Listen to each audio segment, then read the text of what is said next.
Request your position. Come in, Lancaster. You seem like a nice girl. I can't give you my position. Instruments gone, crew gone too. All except Bob here, my Sparks. He's dead. Switch it off, Mark. Mark, switch it off. We're going to take a look at two Michael Powell films. Yes. He's a legendary British director. So now he has to argue with heaven to stay alive. The plane's going down. He's going to die. Hi, and welcome to Brit Flix. I'm Paul. I'm Kelly. And this is Two Buck Chuck, who Right here. helps us enjoy the movies just a little bit more. Sometimes a lot more. This is a good one. This week we have actually two great movies. We've never done two films before on Brit Flix. That's right. And we have two movies, A Matter of Life and Death from 1946 and Peeping Tom from 1960, both directed by Michael Powell, who had an illustrious career. Yeah. Ended with this 1960 film, Peeping Tom. It was almost literally ended with that film. Yeah. He did movies after that, but he left England almost in disgrace with the release of this film. It's kind of scary too, because that film would be nothing today. I mean, it certainly wouldn't create the ripples that it did in those days. Very tame. The first one is, in the United States, it was called Stairway to Heaven, right? That's right. Because after World War II, they didn't want to put the word death in the title. Well, one of my favorite actors, David Niven, who I always loved, I thought he was great. Terrific and actor. Kim Hunter. She's Stella in Streetcar. And it's an interesting film because it's based on a true story. David Niven plays a pilot in a plane, and all the crew is bailed out, and he talks with Kim Hunter, who is at a radio station on land. Are you wounded? Are you bailing out? What's your name? June. Yes, Jude, I'm bailing out. I'm bailing out, but there's a catch. I got no parachute. And they fall in love in that brief time that they have to talk. And Niven says, you know, he falls in love with her because he knows he's going to die, because he's going to jump out of the plane with no parachute, which he does. And he wakes up on the beach in the water, and he gets up and he sees Kim Hunter bicycling back to her home, and he runs into her and they fall in love. How did you get here? I'm glad you're safe. What did you do? What happened? Don't know. I just don't know. And in heaven, they're going, well, you know, there's a mistake. He's supposed to die, but they didn't.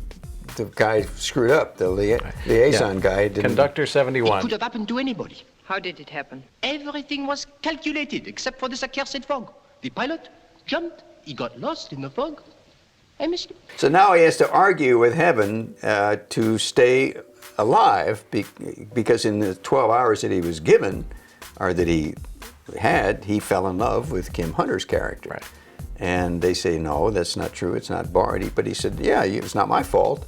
You know, this is my life. You gave me 12 hours. Mistake. You made a mistake. It's not my fault. But it's an interesting movie because now he has to defend himself, and he has this big trial up in heaven. Members of the jury, do not allow yourselves to be influenced by anything but the facts and by your conscience. And he has an American prosecutor played by Raymond Massey. Who's dressed in Revolutionary War gear. That's he's right. a guy from. And he's bitter against the British. He claimed, in fact, that in these 20 hours, a young lady of good American stock had fallen in love with him. I thought one of the great moments of the movie is when he said, when they said, well, you can have a new jury. He said, well, give me all Americans, and then they repopulate the jury with Americans, and there's a Russian accent, there's a Chinese guy, and you realize that's America, you know, that's that melting pot. When he's on Earth, he meets a doctor. Kim Hunter has a friend that's a doctor, Yes. and the doctor analyzes him. Did you ever have a rather nasty bang on the head? I don't think so. Sure.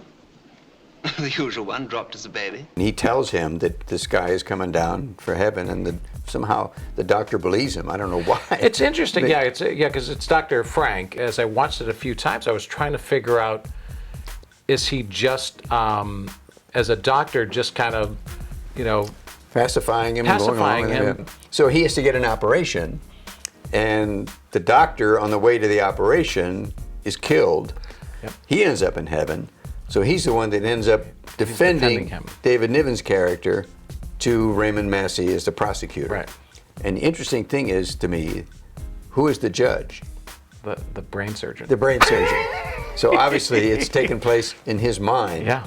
Because he sees obviously he saw the doctor before he went under. Did this really happen or didn't it? You know, but it is based on a true story, like you said, where they said it was a guy did jump out of the plane and they found him on the beach, a pilot or an airman of some sort of British airman, and he lived. Now, movie-wise, for me, what grabbed me in this movie was the first scene. Was the cockpit. When they fall in love over the radio. When I saw it, because this movie was recommended by a good friend of mine, Al Taylor, we had asked for suggestions for movies, and my friend Al said, well, my favorite movie of all time is A Matter of Life and Death, and I had never seen it, and you had never seen it, so no, I had not. We was not familiar with it. Thank you, Al. I appreciate it, because I thought it was terrific. But I thought that the trial in heaven, and it was interesting how he did heaven, because he shows this massive sort of circular thing, and then they pull back, and what it is, it's a galaxy. But I thought the trial was so interesting because it seemed to be more. It kind of went off to a different tangent there, where the trial is about America's values versus British values. And that was very weird. Yep. And interesting that it was directed by Michael Powell and Emmerich Pressburger.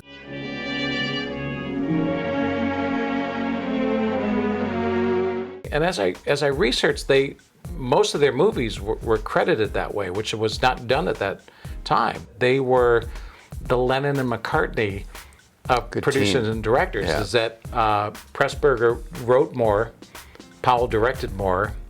You know, they had their specialties, but they shared equal credit. Now that leads us to 1960 and Peeping Tom.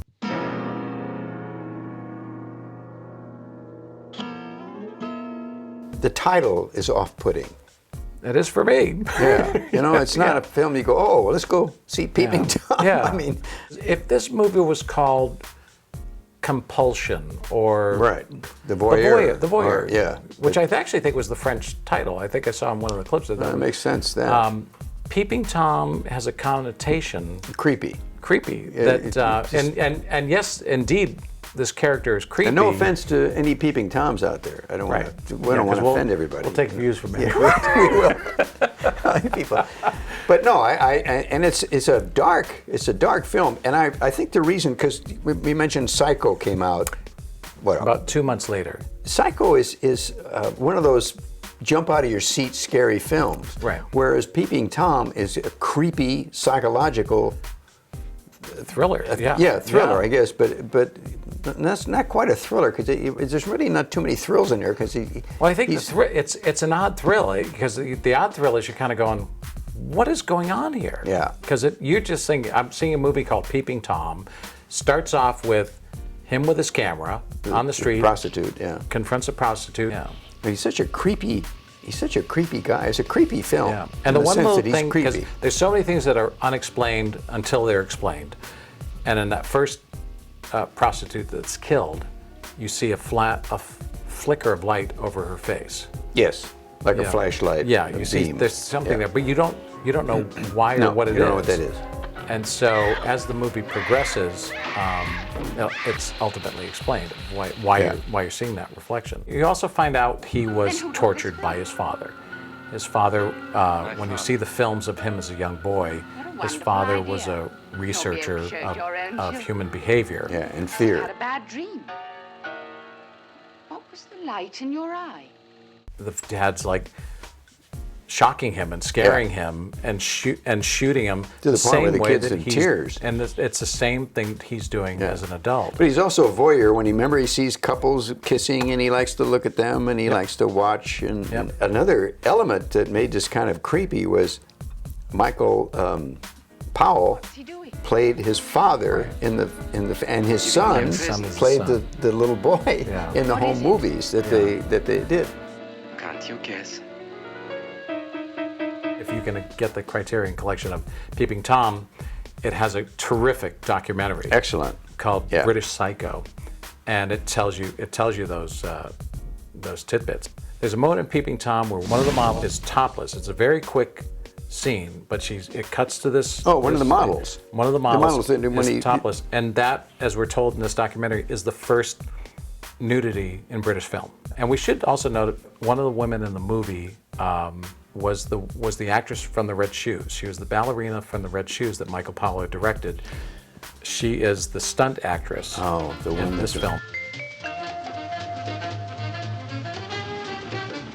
I always wondered about that. I thought, well, the guy plays a cameraman or a focus puller on a movie set, and the woman is killed on a movie set. Yeah. After everybody's gone, she's killed. Well, it's kind of stupid on the guy's part, wouldn't? Obviously they're going to.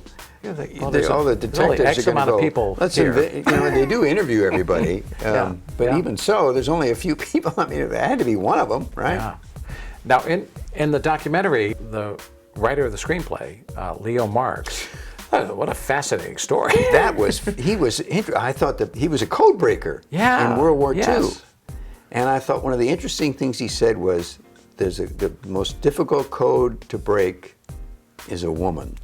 Brilliant man. The documentary goes into him how, the characters in the movie are some of the women code breaker, the women he worked with while he was a code breaker. 400 women. He worked with 400 women, no men. Yeah. And they were all code breakers, and he worked with them, and he praised them to the hilt. I was not familiar with the actor, nor I don't know what he's done since.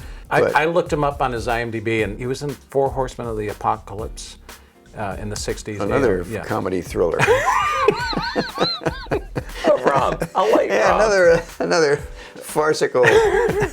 But mostly German-titled films that Carl did. Well, he was well cast because he's a handsome man, but yet he's just got this element of creepiness about him. But I thought, as an actor, well, he did a pretty good job of. I was thinking of very well. Like John Voight would have pulled this off, this type of role. Yeah. That would have been an interesting part. There's an interesting part when he talks to the psychologist about the voyeurism. What causes people to be peeping toms? Scoptophilia, that would interest him.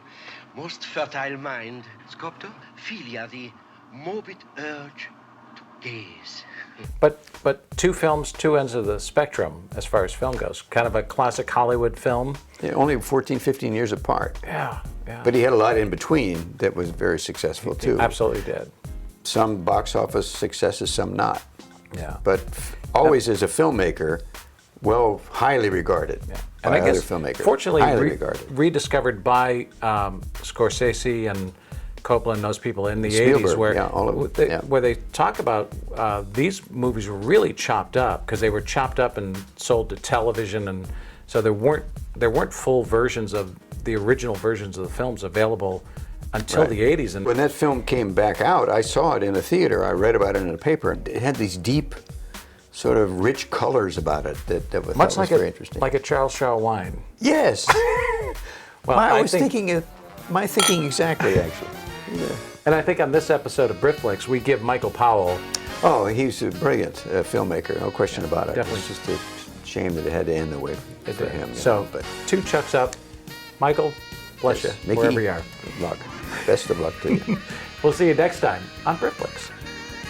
That's a deal. Okay. Good crystal. 99-cent store.